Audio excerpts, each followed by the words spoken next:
C'est maintenant un des moments chauds de la semaine avec le monde de Tangerine. Et aujourd'hui, j'ai avec moi un ami de longue date. On a travaillé ensemble à Montréal Amateur parce que c'est le fondateur et maintenant, il est propriétaire d'un salon de massage La Montréalaise.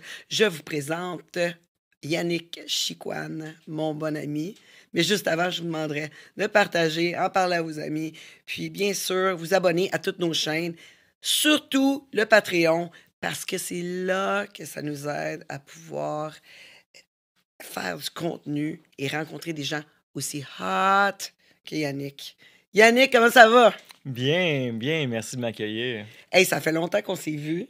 Ouais. Tu as fait une petite escapade au Mexique durant 9 mois. On s'est ennuyé. Ouais. C'était comme, j'avais hâte que tu reviennes, tu sais. Puis là, tu m'as appelé il y a quelques jours. Tu me dis, hey, je suis de retour, yo. What's up? Hey, puis pas trop rough, le retour au Québec?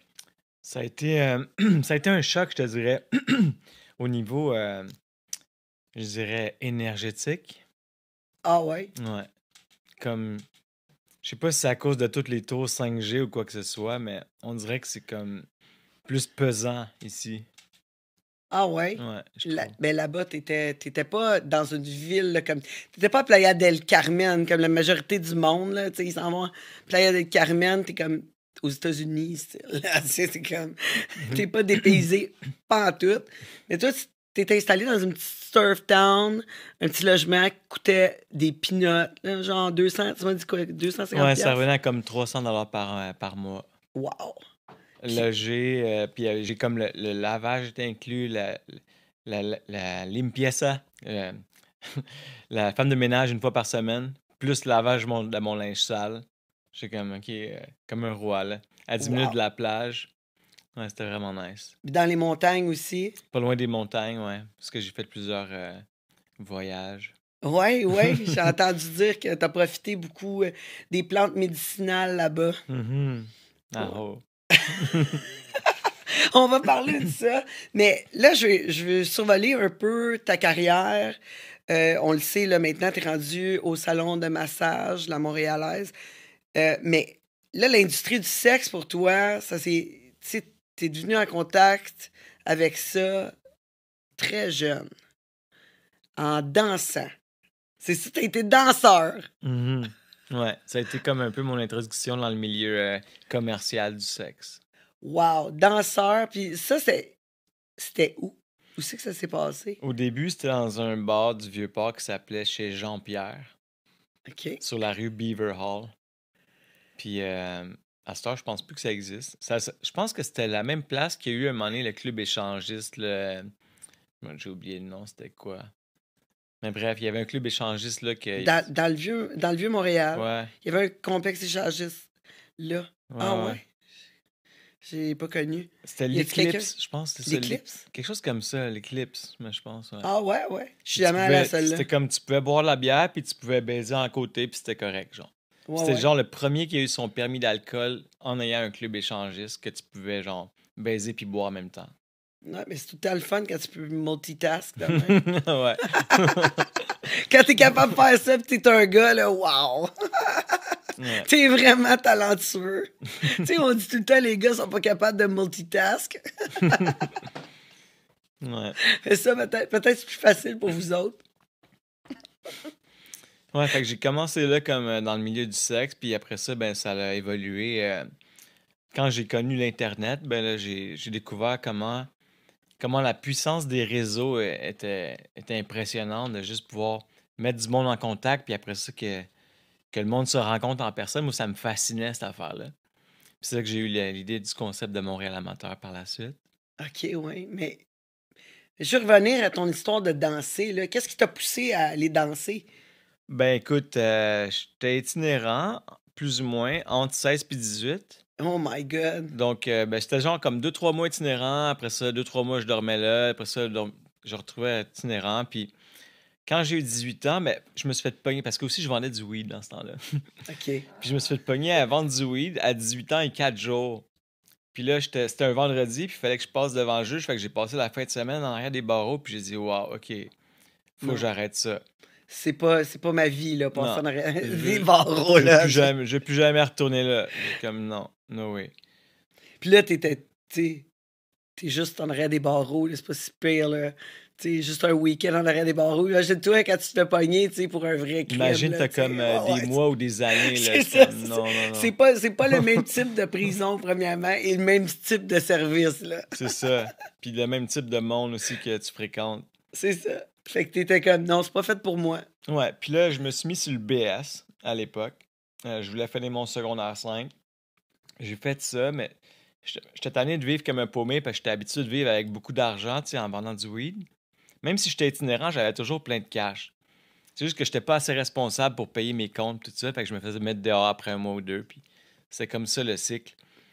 Puis Là, ça là, te tentait juste pas de rentrer dans le cadre puis de ouais, j'étais payer, tu sais. ouais, je m'en foutais un peu de tout, dans le fond, c'est ça la vérité.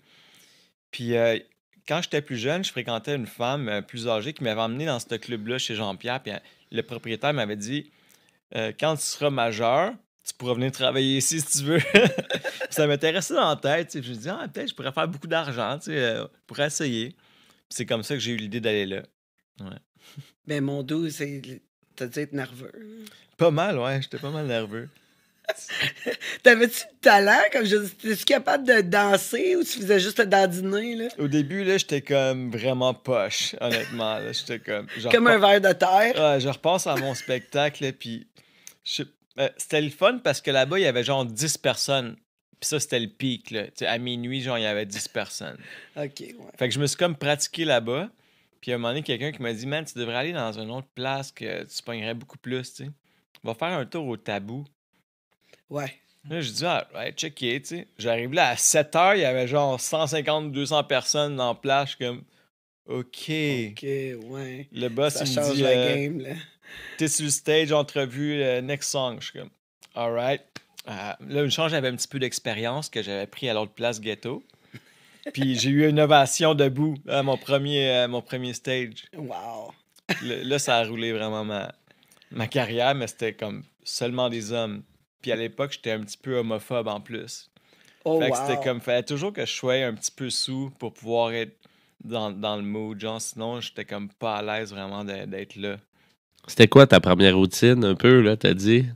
J'avais une routine, c'était quoi déjà le tune? C'était genre dans une tune d'un film, un soundtrack de tune de hip-hop, là. Is it good to you? Puis là, j'ai remarqué, je faisais la petite routine, puis après ça, mon slow, c'était genre This is more than a crush de LL Cool J. Du. This is more. Là, j'arrivais avec mes petits short jeans, j'avais rien en dessous, puis à la fin, je laissais tout tomber. Puis là, le monde était comme wow! C'était le fun. Puis, hey man, je faisais de l'argent, là, c'était 6 piastres la danse, puis je faisais comme 500 piastres par soir. Puis à l'époque, on parle il y a genre 25 ans à peu près.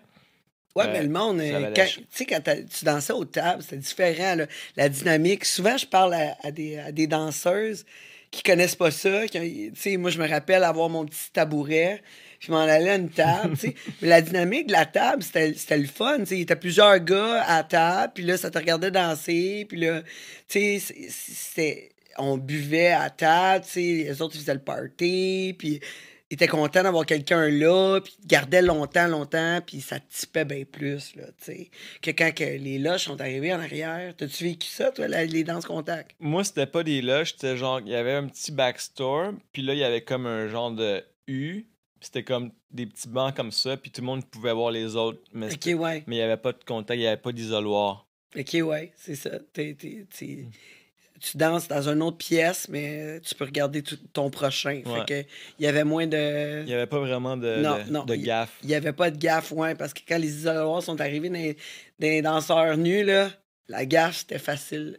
Elle était facilement là. J'en doute pas parce qu'on était comme encouragés même de faire de la gaffe. Parce qu'il y avait il y avait des habitations en haut qui se louaient je pense que c'est le même propriétaire. Fait que lui, il encourageait comme les clients à louer une chambre en haut, à aller avec un de leurs danseurs favoris. C'est peut-être là que tu as eu ton idée de salon de massage. Avoue, Peut-être, c'est comme un concept Peut-être similaire. inconsciemment, ça m'a comme rentré dans la tête à ce moment-là. C'est comme un concept similaire, genre, OK, ben là, moi, chez nous, je vous loue une chambre. Ainsi une jolie demoiselle, elle va s'occuper du reste. C'est ça. Mais comment tu fais pour danser pour des hommes si t'étais homophobe? Ben, à travers ça, en fait, j'ai appris à défaire mon homophobie. Bien sûr. Parce que, dans le fond, toutes mes craintes n'étaient pas fondées, là, puis je me suis rendu compte que c'est comme du monde normal, là, dans le fond, mais je venais d'un petit village vraiment comme full stéréotypé, puis raciste, homophobe, toutes les affaires, fait que j'étais comme un peu biaisé, mais finalement, ça m'a ouvert l'esprit beaucoup de travailler là-dedans. Puis, ben, je l'avoue qu'au début, c'était tough, là, fait qu'au début, ce que je faisais, je prenais une coupe de drink, puis là, j'étais comme, OK, ça me dérangeait moins après. Mais tu sais, dans un sens, habituellement, quand on est devant l'homophobie, c'est parce que ça reflète nos craintes à nous vis-à-vis qu'on a peur que nous, on soit homosexuels ou, ouais, tu sais, mais c'est pas vis-à-vis les autres. Parce que qu'est-ce qu'ils. Les autres, c'est les autres. Ça nous reflète pas, là, tu sais, je veux dire. En fait, Pourquoi? les autres, c'est nous. Puis tout ce qu'on voit dans les autres, c'est juste un reflet de nous-mêmes. Puis, ouais.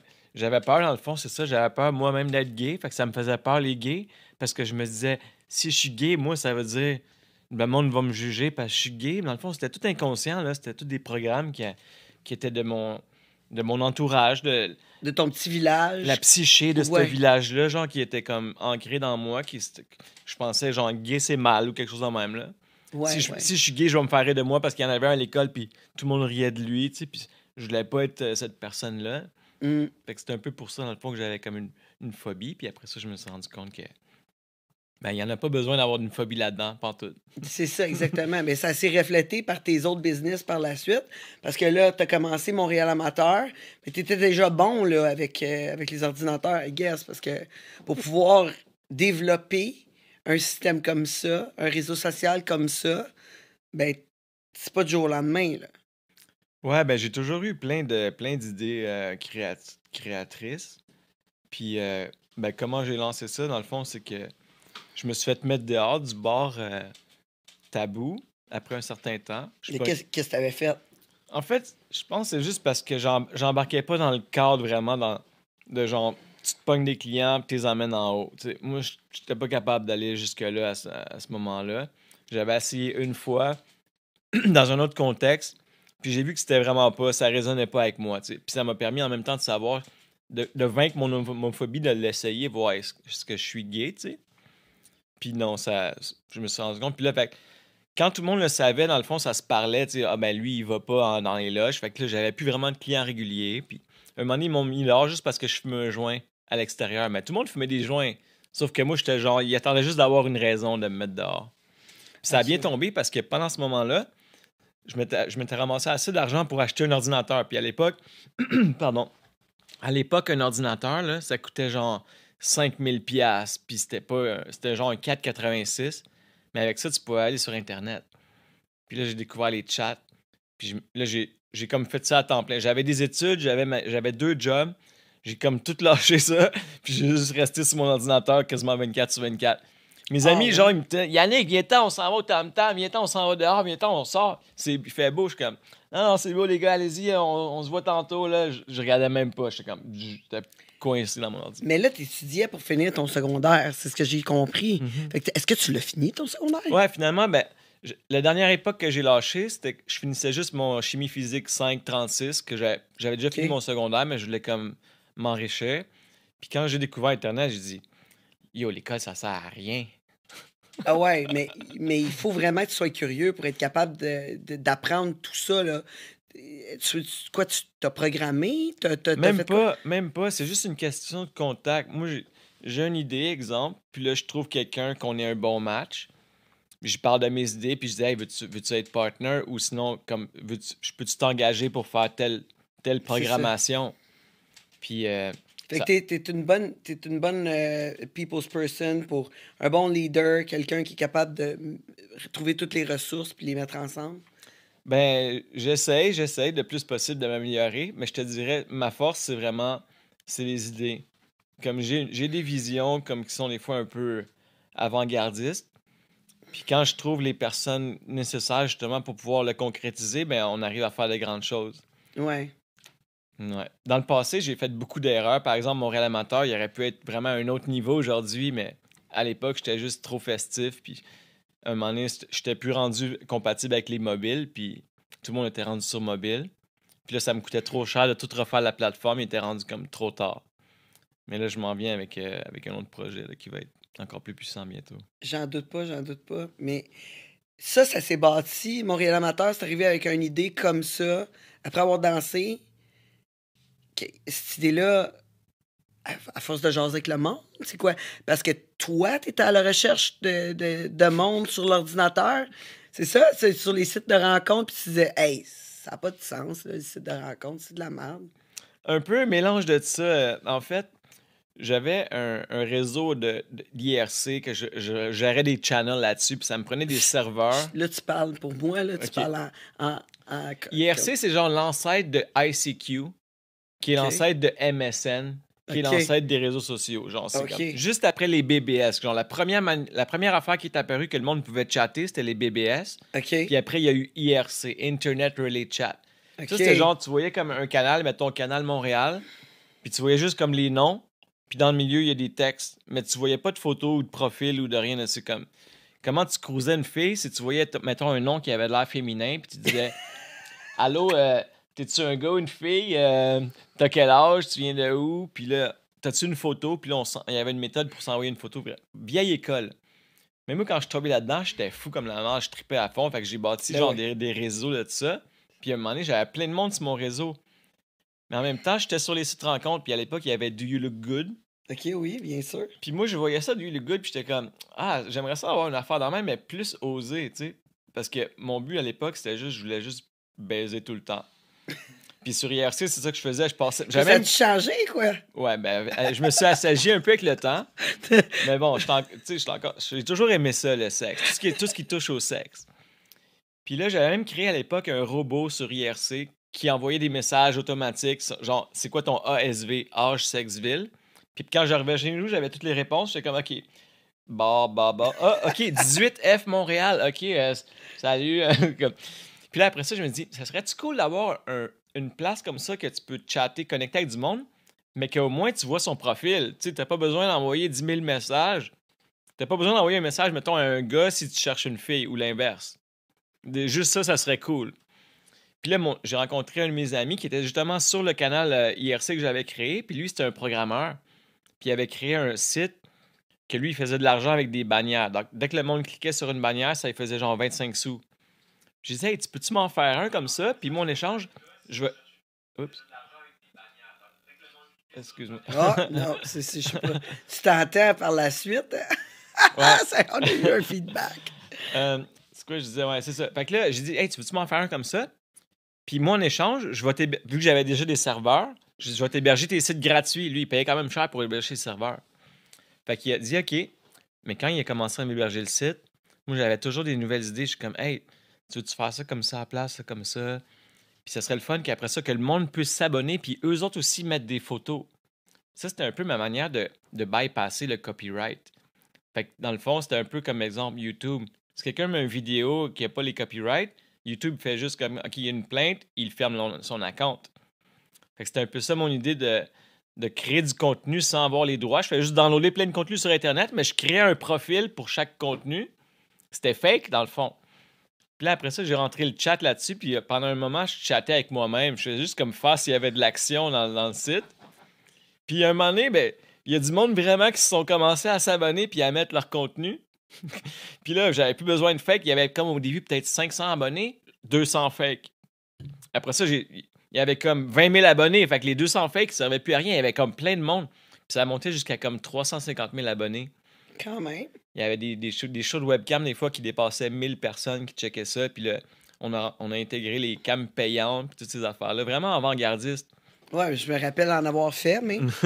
Oh, je me rappelle, on avait fait pas mal d'affaires ensemble On là-dessus. faisait des parties aussi Ouais, des hebdomadaires, genre. Ouais. Ouais, c'était. des gangbangs.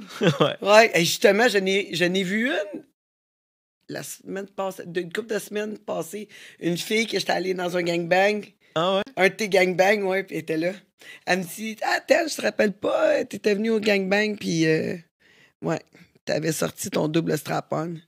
Hi. Je m'en Wow. rappelle très bien.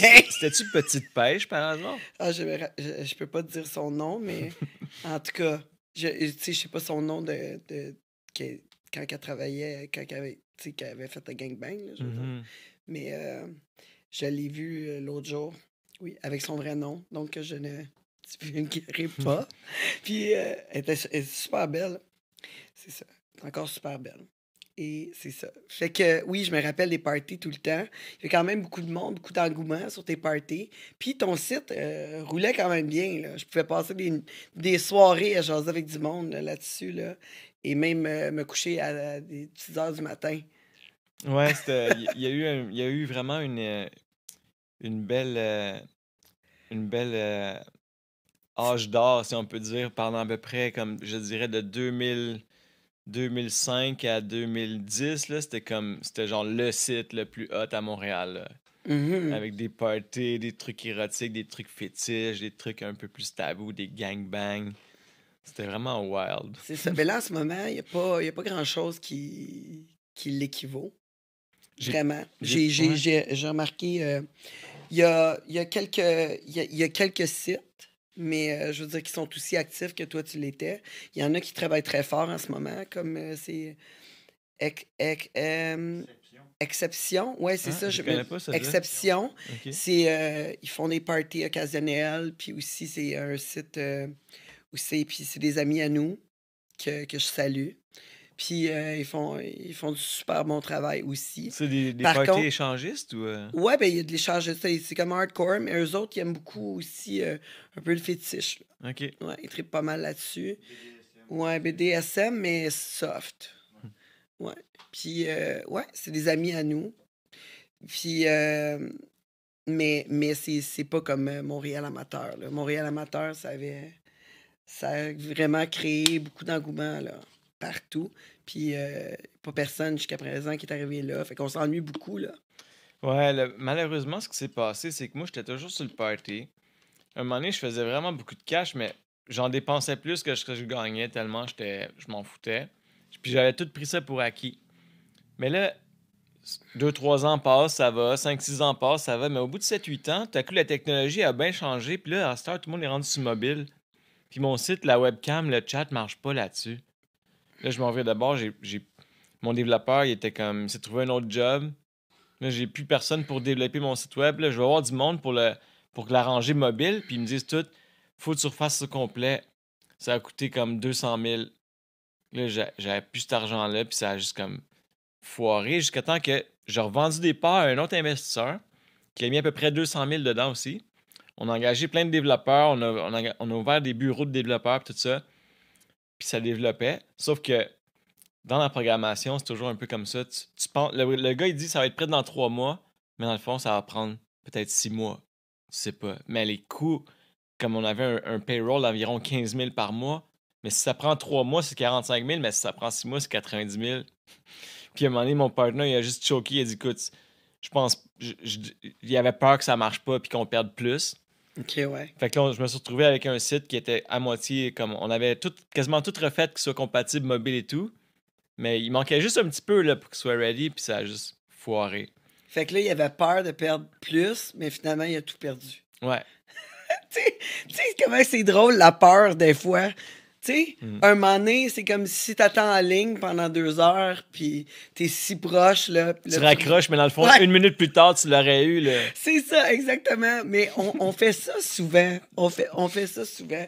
On a peur si proche du but. C'était juste pas fait pour nous. Je pense que c'est ça. Mais à un certain âge, là, je comprends ce que tu as vécu, parce que moi aussi, j'ai vécu des trucs dans mes entreprises où c'est que j'ai pas mis mon argent à la bonne place. J'ai pas, tu sais, tu dis, ah, si j'avais cru à telle affaire, tu sais, j'avais suivi la mode, le trend, ça aurait été sur un autre lancé que qu'est-ce qui s'est passé. mais il n'y a rien qui arrive pour rien. Plus tard, Montréal Amateur t'a amené acheter un salon de massage. Ouais, mais en fait, vu que le site roulait pratiquement plus, puis là, j'étais rendu avec 3 pensions alimentaires, il fallait que je réussisse à gagner du cash quand même. Puis, j'étais soit ça, je m'en vais travailler pour une entreprise que j'avais pas faite depuis genre 15 ans, Ouais. ou je me pars un autre projet, mais là, mes capitaux sont pas mal réduits. Puis là, mes amis m'apparaissent avec une idée comme ça. Ils disent Hey, Yannick, on part un salon de massage ensemble. Je suis comme, quoi? Un salon de quoi? Je savais même pas c'était quoi un massage érotique. Ah, elle dit, la fille, elle se met tout nue, et après ça, elle te crosse. Paye 100$. Comme... Ça sonnait vraiment pas, tu sais. Ça me tentait pas, honnêtement, pas en tout, de rentrer là-dedans. Je suis comme, non, tu sais. En plus, j'étais élevé par une mère monoparentale plutôt féministe, avec ma soeur féministe aussi. Fait que, tout de suite, en partage, je me sentais comme si j'allais comme un peu contre mes valeurs de rentrer dans ce domaine-là parce que je me voyais comme tout ce qui est stigmatisé, là, tu sais, l'exploiteur, ouais. le proxénète, l'exploiteur, puis tout ça, le manipulateur. Puis, mais à un moment donné, il a pris comme 1 mois, 1 an à me convaincre au moins. Puis, j'ai fait les calculs. À un moment donné, je me suis dit, crème, j'aurais peut-être l'essayer, tu sais. Puis, c'est comme ça que je suis rentré dans le salon. Mais c'était un peu à reculons quand je suis rentré là-dedans au début. Surtout quand j'ai vu la vibe qu'il y avait là-dedans, là. C'était. Ouf. C'était pas trop joli à voir au début. Ah ouais, raconte. Ben, autant l'aspect physique du salon, comme l'établissement comme tel, il était tout crasseux, plein de moisissures, avec des tapis qui sentaient mauvais partout. Ça sentait comme pesant là-dedans. Ça sentait pas bon, il n'y avait pas d'aération. Un jacuzzi, pas d'aération, tu sais, c'est comme... En tout cas. Ouais. Ça fait pourrir beaucoup de stuff, là. Tu sais, l'humidité, le même, là. Puis, Wow. ouais. Puis le staff comme tel, il était tout encadré, emboîté dans une mini pièce. Comme, des fois, il était 8 filles dans genre l'équivalent de ça, là, comme les 2 divans. Puis, OK. puis ils ont toutes genre une poche de hockey quasiment de linge. Ils sont tous pognés de même. Puis une grosse compétition, pas vraiment de fraternité, ben de sisterhood ou de rien de friendly dans le fond. Il n'y Là. avait pas d'ambiance, là. Tu sais, il n'y avait pas d'esprit de famille. Ouais, Comme... c'est comme je viens, je fais mes affaires, tasse-toi. Tu sais, non, c'est moi. Puis il y avait souvent de la chicane. Il y avait souvent de la chicane. Là, j'étais comme, dans quoi je me suis embarqué? Là, j'étais rendu quasiment en train de jouer au psychothérapeute là, quasiment tout le temps. Ouais. En train d'essayer de régler ça, ces petits conflits-là, des fois, pour des niaiseries. Fait que, ouais, c'est comme ça que je suis rentré dans le salon. Puis, ben, j'ai travaillé fort parce qu'au début, je me suis dit, OK, faut que je leur donne un environnement qui va être beau. Au moins, ça va peut-être changer leur vibe si je remets ça comme plus feng shui pis tout. Fait qu'on a tout rénové la place, on a mis ça vraiment plus nice, mais ça n'avait rien changé au niveau de la vibe. Là, je me suis dit, ils doivent être tannés parce qu'il y avait quasiment pas de clients. Je me suis dit, OK, ben, on va faire un gros rush de marketing pour attirer plus de clients, comme ça, ils vont être contents. Puis nous, on va faire plus d'argent aussi en même temps. Puis ça va tout va aller bien. Tu sais. On a fait ça, mais les clients, ils revenaient jamais. Ça m'a pris vraiment longtemps avant de comprendre c'est quoi la source du problème. Puis c'était pas nécessairement en tant que tel les employés, mais c'était la culture de l'entreprise comme telle. Je savais pas c'était quoi au début la culture d'entreprise. Tu sais quoi, toi, la culture d'entreprise? Ben, c'est la base de l'entreprise, ses valeurs, puis où c'est qu'elle s'en va. Exact. Mais il y a C'est plein de ça. monde qui savent pas c'est quoi. Puis moi, je savais pas à l'époque. Fait que j'avais pas mis de valeur dans ma compagnie. Moi, mes valeurs, c'était, je sais pas, moi, faire du cash. C'était ça ma valeur, genre. J'avais pas pensé même plus loin, là. Là, je me Mais tu suis... sais, moi, je me dis, là, qu'est-ce qui est important, c'est justement, c'est le journey de te rendre, tu sais. C'est pas le résultat, tu sais, qui compte. C'est comment te rendre. Si tu es bien à t'y rendre, ben, la récompense est, tu sais, est là. Hmm. Il me semble. Fait que si tu veux une entreprise qui fonctionne, ben, tu dois avoir la base que, où c'est qu'il y a de la joie, puis que t'es bien, puis que t'es bien d'être là. C'est sûr, quand il y a du stress, quoi que ce soit, puis ton but, c'est juste faire du cash, ben, tu passes à côté de beaucoup. Fait que ça peut pas être bon sur in the long run, là, sur la longévité, c'est ce que je pense. C'est-tu un peu comme ça que t'as réussi à rester aussi longtemps avec la Montréalaise puis rendre ça agréable pour les filles? 100%. Puis ça m'a fait changer moi-même aussi en même temps grandement. Parce que Juste Quand- faire de l'argent, c'est ça, au début, c'était juste pour faire du cash. Puis l'ancien proprio me dit un peu comme. Il dit, écoute, entre les lignes, là, il me dit, genre, les filles, c'est comme du bétail. Fait que attache-toi pas avec eux autres. Il y en a qui viennent, il y en a qui s'en vont. Puis, tu sais, c'était comme, genre, maltraite-les quasiment qu'il me disait, là. Tu sais, fais pas attention aux autres, c'est pas grave. Puis, il y a des frais de retard, il y a des frais d'absence, il y a des frais ci, ça, plein d'affaires punitifs dans l'environnement. OK.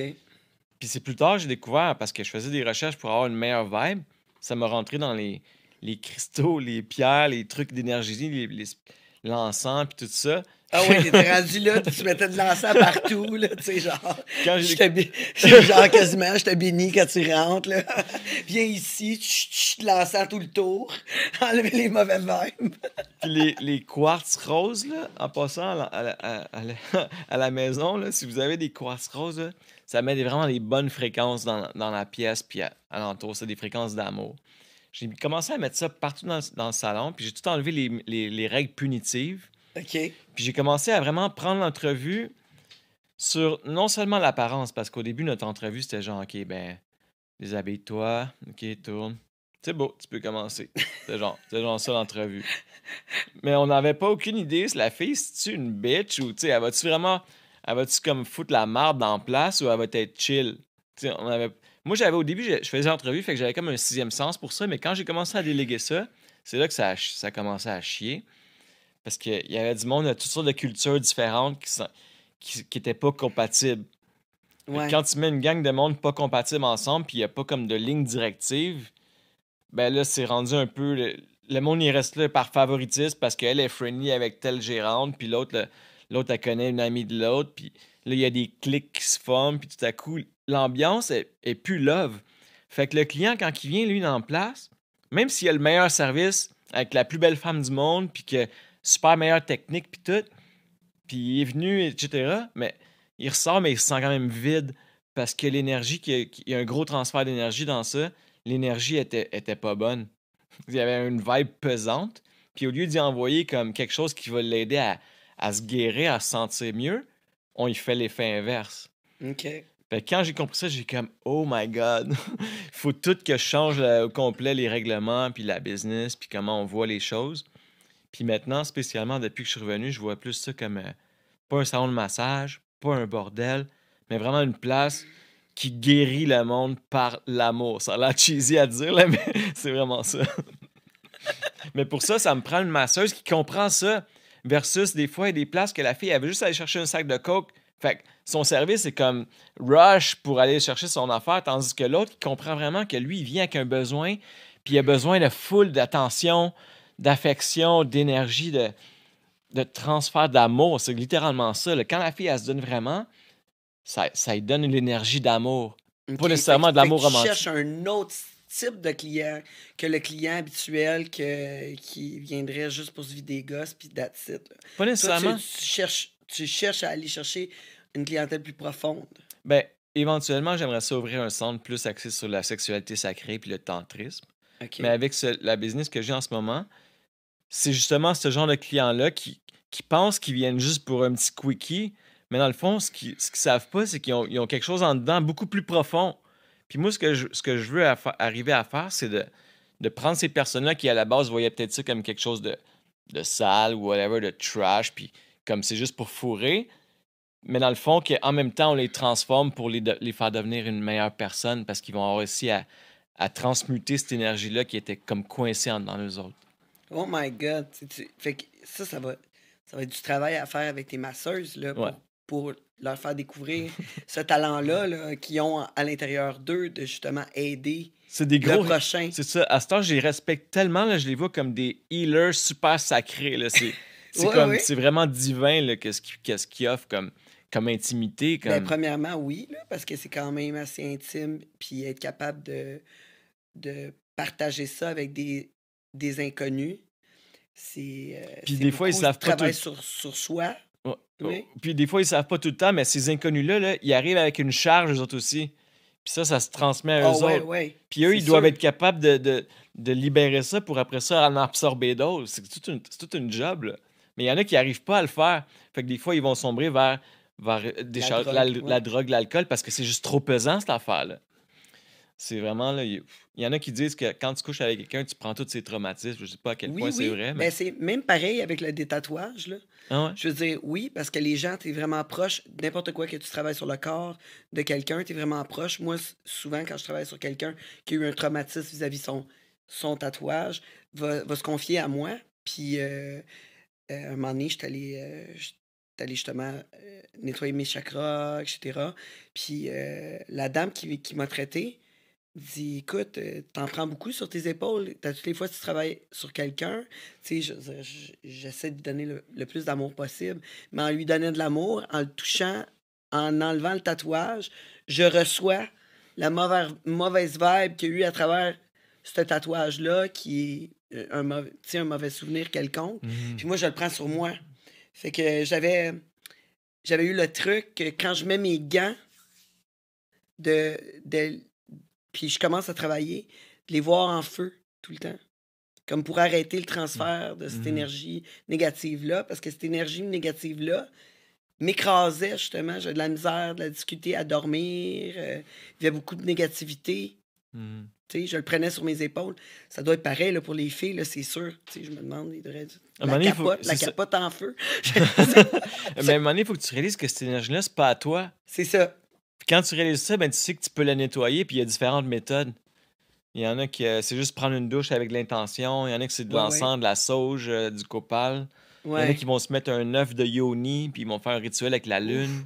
Oui, ça, c'est un peu plus complexe, là. Entre tes clients, de faire ça, là. Prendre un client aux 24 heures. Ouais, mais bref, en gros, je trouve l'œuf.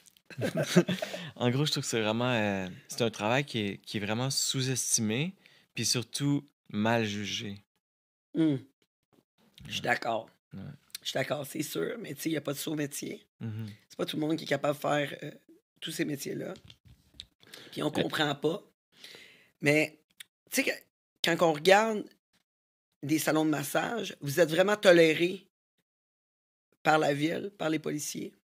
Puis ça, la raison, je pense que tu as beaucoup d'affaires dans cette raison-là, parce que tu as commencé une association.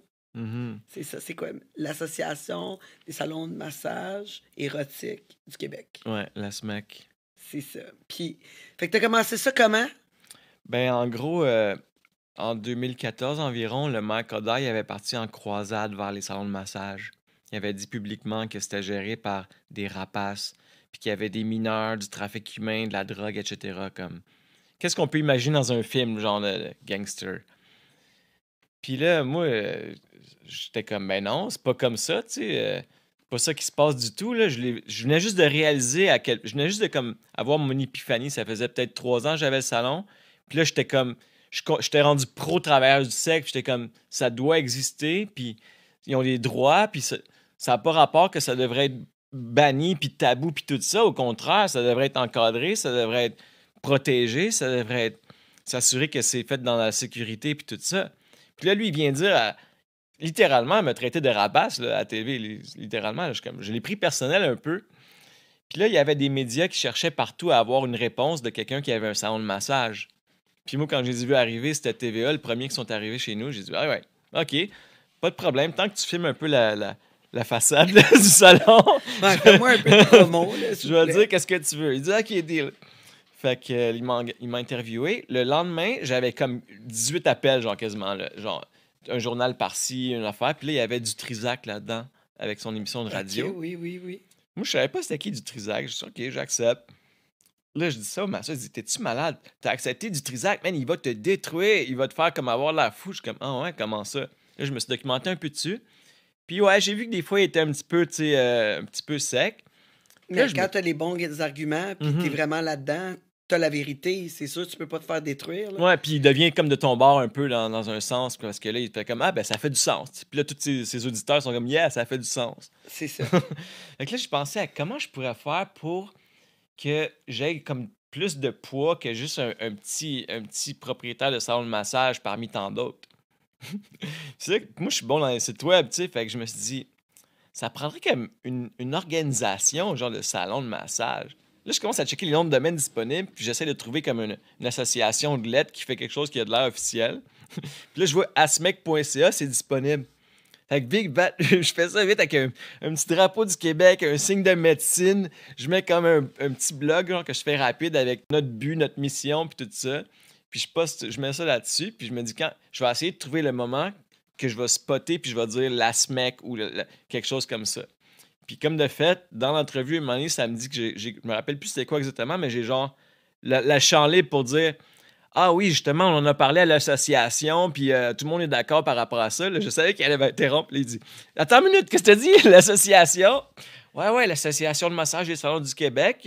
Salon de massagerie du Québec, je suis le président, puis on a des meetings, tout ça. Puis au début, c'était de la bullshit, là, je l'avoue. Désolé.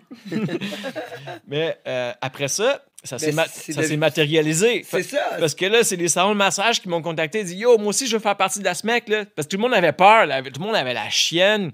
Parce qu'il avait déjà commencé à fermer des salons un par un, puis tout le monde était comme individuel, avec aucun pouvoir.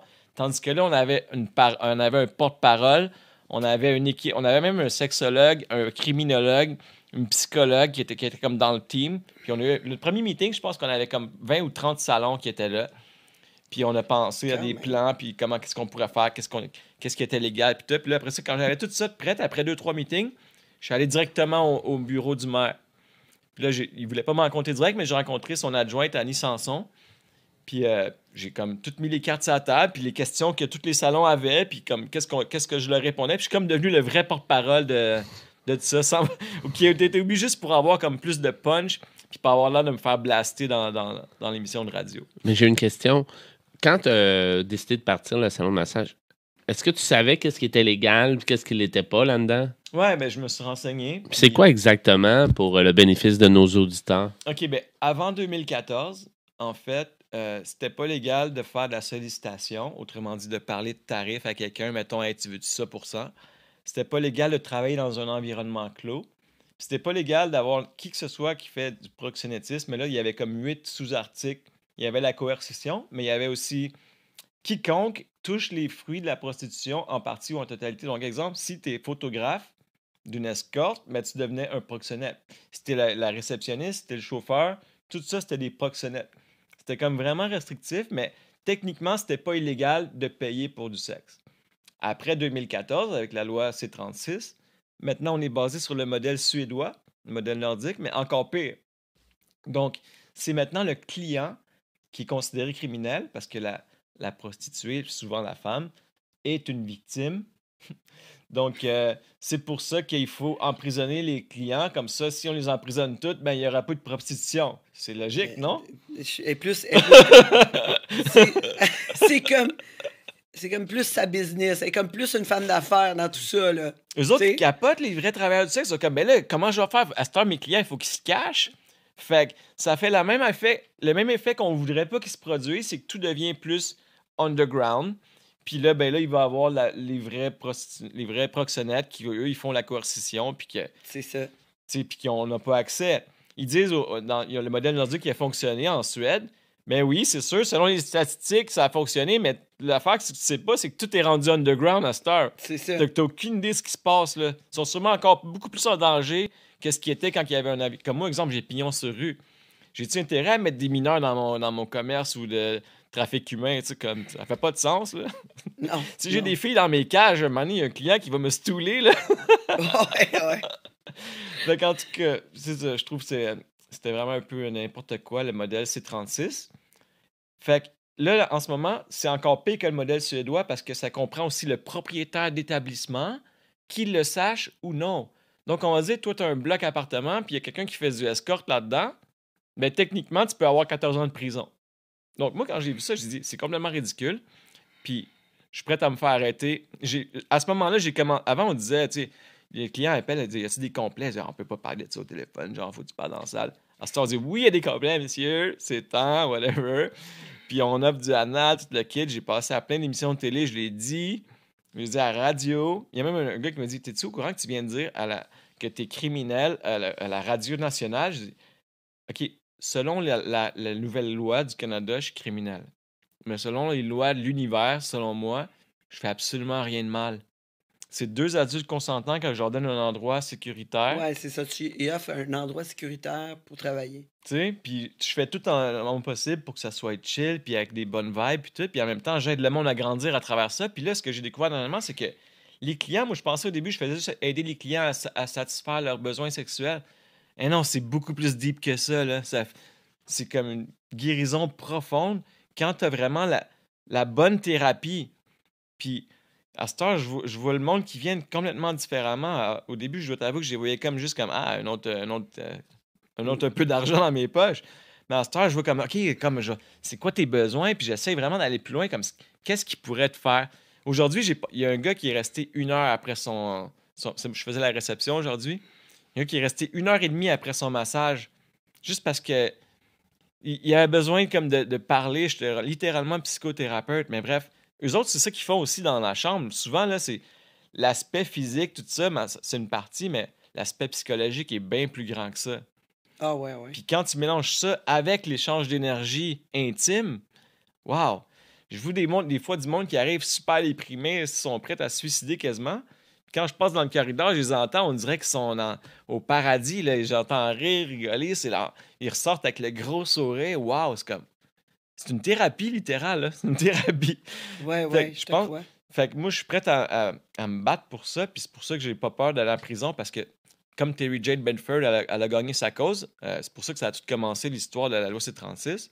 Mais c'est sûr que si ça retourne devant les tribunaux, la Cour suprême, ils vont se rendre compte que la loi C-36, elle respecte même pas ce que l'histoire de Terry Jane Bedford avait gagné, dans le fond. Ah ouais. Ouais, ça va à l'encontre carrément des droits parce qu'on a le droit de faire ce qu'on veut avec notre corps, puis on a le droit à la sécurité.